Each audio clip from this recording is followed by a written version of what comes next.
यशस्वी गृह मंत्री आज नानाजी देशमुख की पुण्यतिथि के कार्यक्रम में मध्य प्रदेश में आए। हमने उनका अभिनंदन भी किया और नानाजी देशमुख एक ऐसा व्यक्तित्व जिसने अपने लंबे राजनीतिक जीवन के बाद स्वेच्छा से 60 वर्ष की आयु के बाद सेवानिवृत्ति लेना चाहिए एक आदर्श भी कायम किया और सेवा को लेकर के लगभग फिर 35-40 साल तक गोंडा, उत्तर प्रदेश, चित्रकूट ऐसे पिछड़े इलाकों में शिक्षा, स्वास्थ्य, स्वावलंबन ऐसे अच्छे कई कामों को लेकर के नानाजी ने एक अद्वितीय जीवन जिया।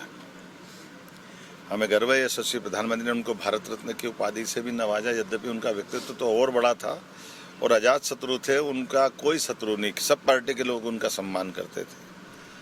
मैं एक और अवसर पर हमारे सरकार के उस निर्णय का कोर्ट से भी समाधान हुआ है कि BRTS को अगर कठिनाई होती है तो इस संबंध में कोर्ट ने निर्णय दिया है कि हम BRTS के बजाय इसका यातायात की व्यवस्था की दृष्टि से खासकर चौराहों पर ओवरब्रिज बना करके यातायात की सुगमता के लिए इस पे काम करेंगे और मुझे इस बात का संतोष है कि हाईकोर्ट ने भी हमारी बात को माना।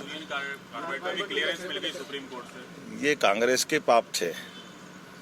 कांग्रेस के शासनकाल में ही वो कारखाने से 10 लाख लोग मरे थे और कांग्रेस ने हमेशा इस तरह के घटनाक्रम को ऐसे ही छोड़ दिया। लंबे समय तो उनकी सरकार थी और जब सुप्रीम कोर्ट का उनके खुद के भी कैबिनेट के निर्णय के आधार पर पीथमपुर का चयन हुआ, उस समय भी कांग्रेस थी। कांग्रेस ने ही लाइसेंस दिया, भारत सरकार से लाइसेंस मिलता है, मनमोहन सिंह सरकार ने लाइसेंस दिया था। ये तथ्य जब हमने कोर्ट के सामने रखे तो दूध का दूध पानी का पानी हो गया। अब कांग्रेस जवाब दे। कांग्रेस दो मुही नीति चलती है हमेशा से, पाप करती खुद और दूसरे के गले में डालने का प्रयास करती है।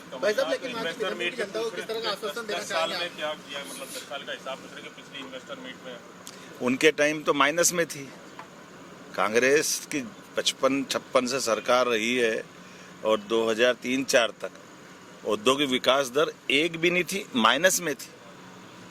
ये हमारी सरकार है कि जिसके कारण से सबसे तेज गति से बढ़ने वाले राज्यों में मध्य प्रदेश है। ये कांग्रेस विचार करे उनको क्या करना।